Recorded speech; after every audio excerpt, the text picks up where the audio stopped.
Hello friends, ఈరోజు మనం సాంబ కోటేశ్వరరావు గారు వీరు బాపట్ల నుంచి వచ్చారు.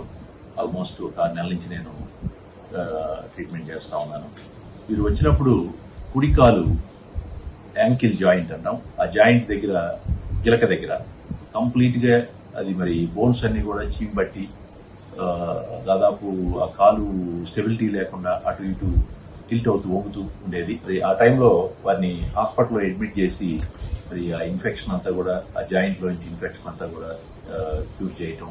మరి ఆల్మోస్ట్ అది ఒక విధంగా జనరల్ గా ఏంటంటే ఆ కాలు ఆ జాయింట్స్ డ్యామేజ్ అయినప్పుడు యూజువల్ గా యాంపిటేషన్ కూడా వెళ్లే పరిస్థితి ఉంటుంది.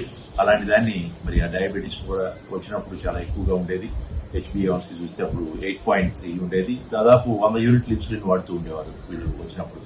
ఆ తర్వాత ఇన్సులిన్ ని మార్చి మరి ఇన్సులిన్ తగ్గించుకుంటూ షుగర్ ని బాగా కంట్రోల్ చేసి ఈ రోజు ఆల్మోస్ట్ 20 యూనిట్ల ఇన్సులిన్స్ తో షుగర్స్ బాగా కంట్రోల్లో ఉన్నాయి.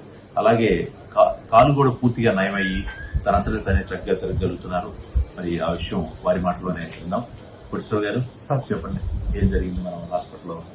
వచ్చినప్పుడు బాగా ఇదిలో ఉంది సార్.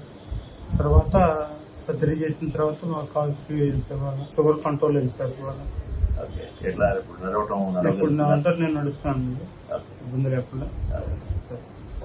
ఓకేనండి కోటేశ్వర గారు, థ్యాంక్ యూ వెరీ మచ్.